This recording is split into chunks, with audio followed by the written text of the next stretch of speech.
ਤੁਹਾਡਾ ਨਾਂ ਕੀ ਹੈਗਾ ਜੀ? कावल सिंह। पहले से बताया जाता है 4 बजे ही आ गए हमारे घर में। कैसे किसी ऐसे कोई बेन्यायी सरकार करती है? कोई रहने का ठिकाना नहीं रह गया, कोई खाने के लिए दान अनाज नहीं रह गया हमारा। अब बच्चों को क्या खिलाएं बताओ। नमस्कार, मैं दिलप्रीत सेठी आप सभी का सुरागी लाल न्यूज़ चैनल में स्वागत करता हूं। जैसे कि आज हम आप पहुंचे हैं एस्कॉर्ट फार्म पे। ये काशीपुर का एस्कॉर्ट फार्म है। आप सोच रहे होंगे कि मैं आपको यहाँ क्यों लेके आया हूँ। मैं कैमरामैन से कहूँगा जरा वो एक तरफ एस्कॉर्ट फार्म को दिखाया जाए। ये वो एस्कॉर्ट फार्म है जो कि 17 वर्ष पूर्व, आज से 17 वर्ष पूर्व ये वहाँ का मंजर देखने में भी डर लगता था। यहाँ पे तकरीबन हजारों लोग, कई सौ परिवारों को विस्थापित किया गया था। वो लोग सिख, पंजाबी और ज़्यादातर हिंदू थे। हजारों लोग यहाँ से विस्थापित हुए इस एस्कॉर्ट फार्म से। मैं इसीलिए याद दिलाना चाह रहा हूँ कि आज जो ये काफ़ी वनफूल हल्द्वानी में जो लोग, वनफूला में जो 50,000 लोगों का विस्थापित होने की बात चल रही है, परंतु उसमें सुप्रीम कोर्ट ने एक आदेश दिया है, अग्रिम कार्यवाही रोकी जाए, उसको स्टे दिया है। मैं आपको उस 17 वर्ष पूर्व में इसलिए ले जाना चाह रहा हूं कि उन दिनों मैं एक राष्ट्रीय समाचार अखबार का एक रिपोर्टर हुआ करता था उन दिनों, क्योंकि अखबार में बयान बहुत अति आवश्यक होता है कि नेताओं का बयान जरूर होना चाहिए। जो नेता उन दिनों बयान नहीं दिया करते थे एस्कॉर्ट फार्म पे, जबकि यहां हजारों सिख, पंजाबी, हिंदू विस्थापित हुए, आज वो लोग, कई सौ लोग, मैं कई क्या नाम लूं मैं किसी का, वो लोग आज यहां पे हल्द्वानी में बहुत बयानबाजी मैंने सुनी। मैं उनसे संपर्क करने की कोशिश किया करता था उन दिनों, परंतु बयान उनके द्वारा नहीं आया जाता था, जिस कारण कई बार हमारी जो न्यूज़ है वो भी तकरीबन डेड हो चुकी होती थी, क्योंकि बयान होना अति आवश्यक है। यहाँ पे जो मुख्य भूमिका में रहे वो अरविंद पांडे जी, चीमा जी, हरभजन सिंह चीमा जी, ऐसे कई नेता थे जो लोग मुख्य भूमिका में रहे कि जो ये लोग बेघर हो रहे थे उन पे लाठियां भी बरसाई जा रही थी, उनके मकान तोड़े गए। वो मंजर याद करते भी डर लगता है। परंतु मैं जो बार बार आपको जो याद दिलाने की आज एस्कॉर्ट फार्म की मुझे जरूरत पड़ी कि धार्मिक चश्मे से कभी भी किसी चीज को नहीं देखना चाहिए। इंसानियत सर्वोपरि होनी चाहिए।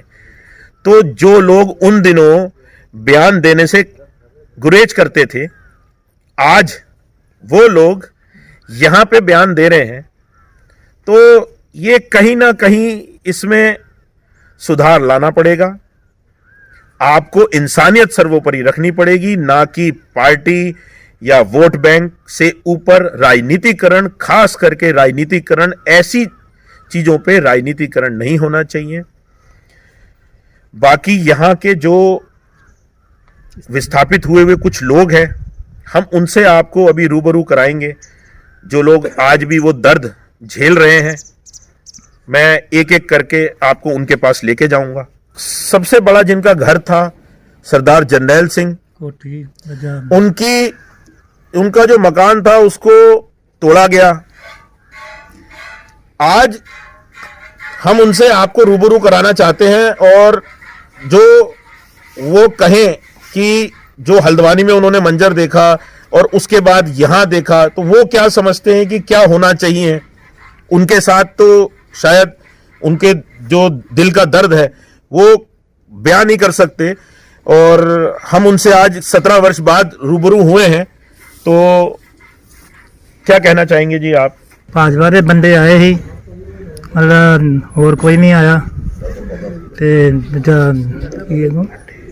ਪਾਂਡੇ ਜੀ, ਚੀਮਾ ਸਾਹਿਬ ਤੇ ਬਾਦਲ ਸਾਹਿਬ, ਹੋਰ ਬੰਦੇ ਪੰਜਾਬੋਂ ਕਾਫੀ ਆਏ ਸੀ। ਉਹਦੇ ਪਤਾ ਹੀ ਉਹਨਾਂ ਨੂੰ ਸਾਰੀ फोटो लाइया हमने अपने चीमा साहब ने। अरे कोठी बड़ी तगड़ी थी, तोड़ दी इन्होंने। तो कांग्रेस का कोई नेता नहीं आया उस टाइम, विधायक जी आए, चीमा साहब और विधायक ये पांडे और प्रकाश सिंह बादल आए थे पंजाब से, उनकी वजह से मिला जे।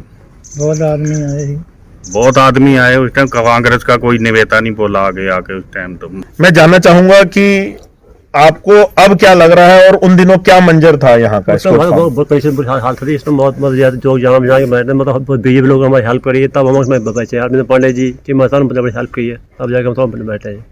तो मतलब भारतीय जनता पार्टी के नेता के अलावा बाकी यहाँ कोई नेता नहीं पहुंचा? कोई नेता नहीं आया। प्रकाश सिंह बादल, हाँ भाई वो आए थे, प्रकाश बादल साहब आए थे और कोई नहीं आया।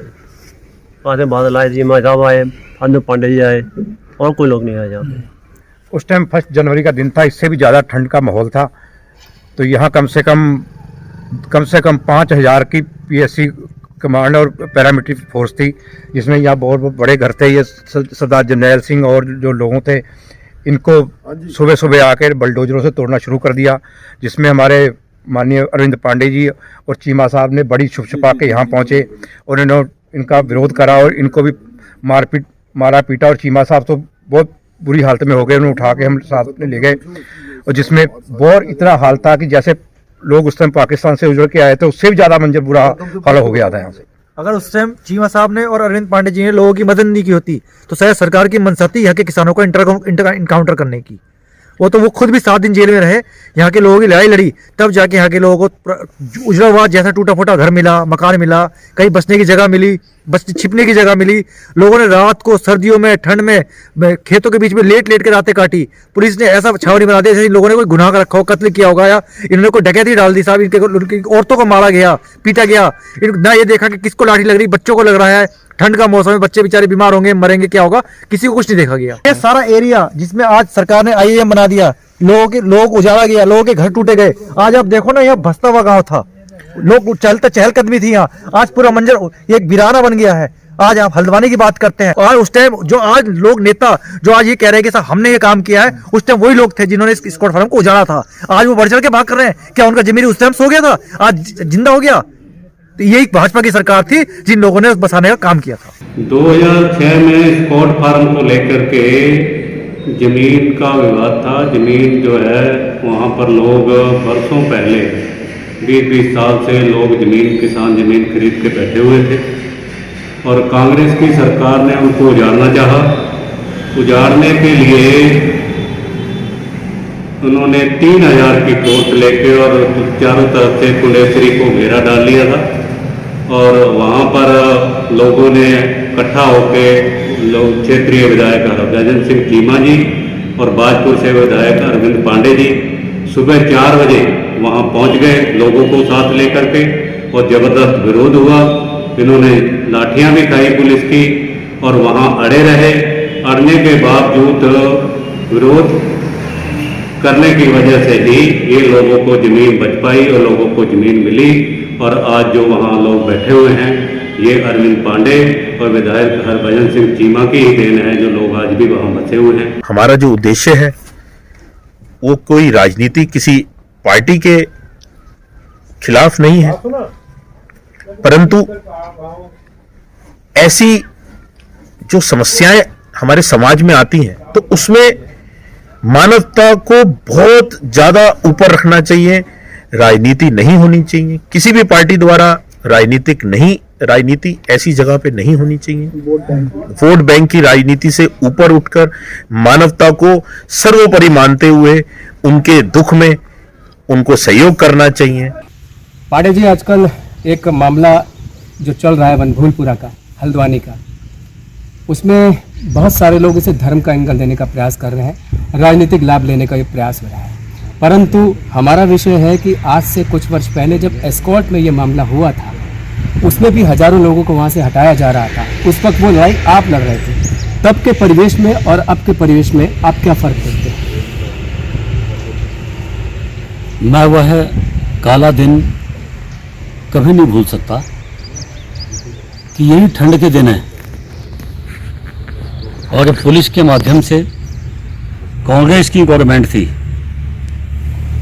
किसानों ने, हमारे सिख भाइयों ने अपनी भावनाओं को विभिन्न प्लेटफार्मों के माध्यम से समाधान करने का प्रयास किया।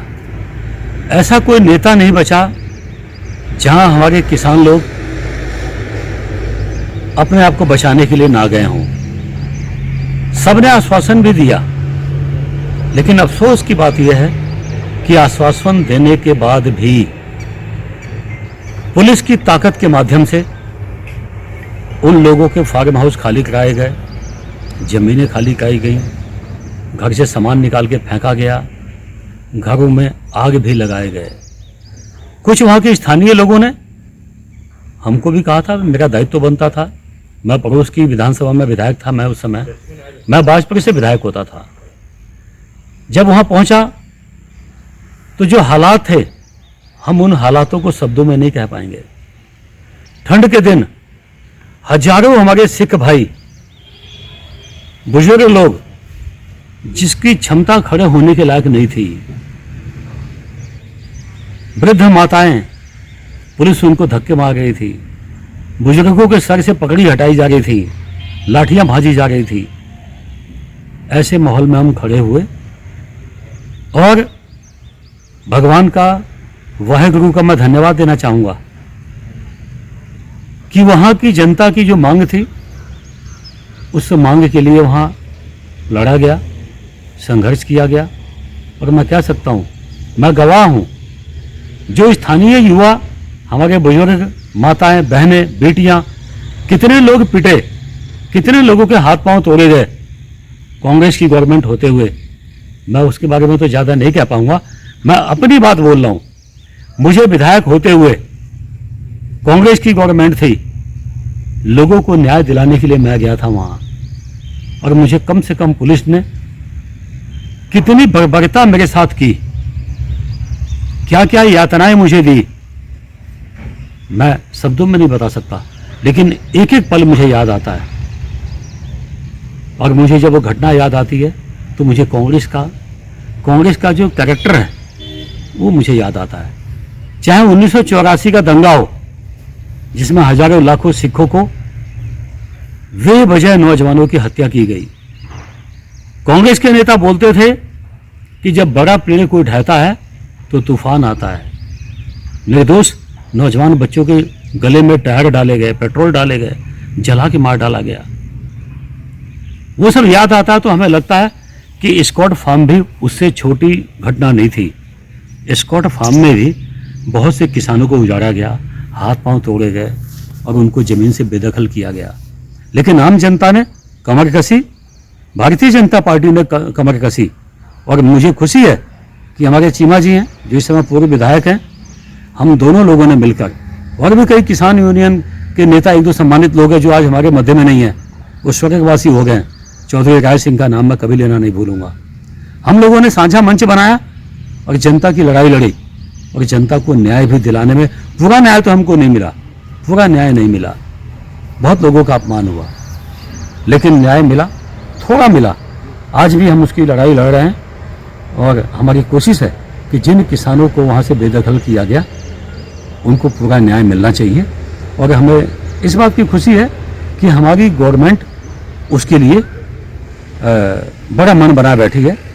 हमें उम्मीद है कि जिनको उस समय न्याय मिला, लड़ाई लड़ी गई, अच्छी बात है, लेकिन जो लोग न्याय से वंचित रह गए हैं उनकी लड़ाई हमारी कोर्ट में चल रही है। हमें पूरा उम्मीद है कि जो गवर्नमेंट की तरफ से काउंटर लगेंगे उसमें पॉजिटिव होगा और लोगों जो न्याय मिलने से बच गए उनको न्याय दिलाया जाएगा। पांडे जी, एस्कॉर्ट फार्म और वनभूलपुरा में जो इस समय अतिक्रमण का जो मामला रेलवे भूमि पर चल रहा है, उसमें और आज की स्थिति में, उस स्थिति में एस्कॉर्ट और आज की स्थिति में ये जो धर्म का एंगल यहाँ पे आया है, उसको किस दृष्टि से देखते हैं आप?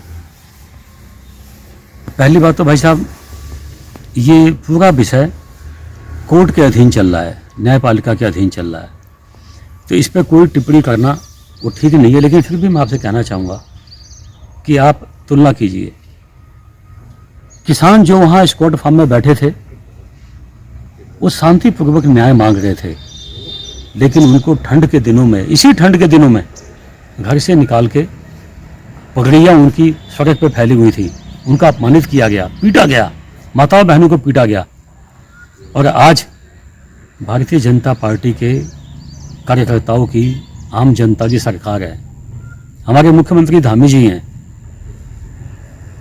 वनभूलपुरा भी ऐसी कोर्ट के आदेश से हटाने की बात आई, लेकिन हमारी सरकार ने जबरन वहां कोई काम नहीं किया, किसी को अपमानित करने का काम नहीं किया। सबका साथ, सबका विकास, इस भाव के साथ काम किया गया। हमारी गवर्नमेंट ने कहीं से कहीं तक, आज कांग्रेस के लोग भारतीय जनता पार्टी को बदनाम करने के लिए जो अनैतिक भाषा का प्रयोग कर रहे हैं, अगर जो हमारी गवर्नमेंट के मन में, हमारी पार्टी के मन में कोई दुविधा वाली बात होती तो कोर्ट के आदेश पे तो तत्काल पुलिस ने वहाँ उनको बेदखल कर दिया होता, लेकिन हमारी सरकार ने ऐसा कोई कदम नहीं उठाया और कोर्ट के अधीन मैटर चल रहा है। तो जो कोर्ट ने आदेश दिया है उस कोर्ट का अक्षरशः पालन हमारी गवर्नमेंट कर रही है। लेकिन दोनों में अंतर इतना है कि एस्कॉर्ट फार्म में कांग्रेस पार्टी ने सत्ता में थी, मदहोश थी और निर्दोष सिखों को बेदखल किया, मारा पीटा, बल प्रयोग किया। लेकिन आज हमारी गवर्नमेंट, इसने कहीं से कहीं तक बल प्रयोग नहीं किया और मानवता का भाव दिखाते हुए कोर्ट के आदेश का सम्मान किया है। तो ये थे अरविंद पांडे जी, जिन्होंने उस वक्त और इस वक्त में जो फर्क बताया वो यही बताया कि उस वक्त जब कांग्रेस की सरकार थी तो बेदर्दी से उस समय के सिखों को, पंजाबी परिवारों को हटा दिया गया, परंतु भारतीय जनता पार्टी ने वनभूलपुरा वाले मामले में कोर्ट के आदेश का ही पालन करने का प्रयास किया, जबरदस्ती नहीं करी। उनको मौका मिला, सुप्रीम कोर्ट गए, स्टे लेके आए हैं, जैसा कोर्ट कहेगी वैसा ही कार्य करेंगे, ऐसा अरविंद पांडे जी का मानना है। सुरागीलाल न्यूज़ के लिए विकास तनेजा, गदरपुर। जिस तरह से हम पहले की 2003 या 4 की बात करें, एस्कॉर्ट फार्म था, सिख बंधुओं को हटाया गया था उनकी जगह से, लेकिन आज यहाँ देखा जाता है कि राजनीतिक पार्टियां जो होती हैं वो हर किसी मुद्दे पर बढ़ चढ़कर सामने आती हैं, चाहे वो धर्म से रिलेटेड हो या फिर कोई तीज त्योहार ही क्यों ना हो। लेकिन आज की राजनीति में और तब की राजनीति में क्या फ़र्क नज़र आता है आपको? देखिए, राजनीति एक ऐसी चीज़ है जो जनता की विचारधारा पे आधारित होती है। जनता की विचारधाराएं बदलती रहती हैं, इसलिए राजनीति भी बदलती रहती है। कभी कोई मुख्यमंत्री हो गया, कभी कोई प्रधानमंत्री हो गया, कभी कोई राष्ट्रपति हो गया, कभी किसी पार्टी की सत्ता आ गई। तो ये सब बदलाव तो आते रहे हैं और आते रहेंगे और आते हैं। लेकिन सवाल इस चीज़ का है कि एस्कॉर्ट फार्म के बारे में जो आपने कहा है, एस्कॉर्ट फार्म में भी उस समय के माननीय मुख्यमंत्री श्री नारायण दत्त तिवारी जी के द्वारा एस्कॉर्ट फार्म में बहुत लंबे समय से बैठे हुए किसानों को इसी प्रकार उजाड़े जाने का आदेश पारित किया गया था। उस आदेश में जब उजाड़ने के लिए हजारों की तादाद में पुलिस आई, लोगों के खेत जोत दिए, मकान तोड़ दिए, भगाने के लिए सब कुछ किया। उस समय जब सब हम लोग भी सब इकट्ठे हुए और हम लोगों ने उसका विरोध किया, तो हमारे विरोध पर तिवारी जी ने ये कहा कि रुक जाइए, इनको कुछ ना कुछ देना पड़ेगा। तो उन्होंने लगभग 50% भूमि जो थी वो उन किसानों को जितनी जिसके पास थी उससे 50% भूमि को वितरित कर दिया उनके बीच में, और कुछ मुआवजा देना चाहा था लेकिन बाद में मुआवजा दिया नहीं। लेकिन उसमें सबसे दुखद बात ये रही कि उस समय की सरकार ने जिनको पट्टे दिए थे ज़मीन के, वो नकली पट्टे दिए, वो ऐसी धारा के पट्टे दिए जिस धारा के अंतर्गत एग्रीकल्चर खेती के पट्टे दिए ही नहीं जा सकते। ये बहुत बड़ा धोखा उस समय की कांग्रेस सरकार ने स्कॉट फार्म के किसानों के साथ किया, और आज भी उन किसानों के पास वही पट्टे हैं जो जिनके आधार पर उनको उस जमीन का मलकाना हक प्राप्त नहीं हुआ। ना वो खाद ले सकते हैं, ना बीज ले सकते हैं, ना लोन ले सकते हैं, वो कुछ भी नहीं कर सकते। मात्र वहाँ पर बैठे वो बेचारे खाने पीने लायक खेती कर रहे हैं और अपनी जीवन पालिका चला रहे हैं।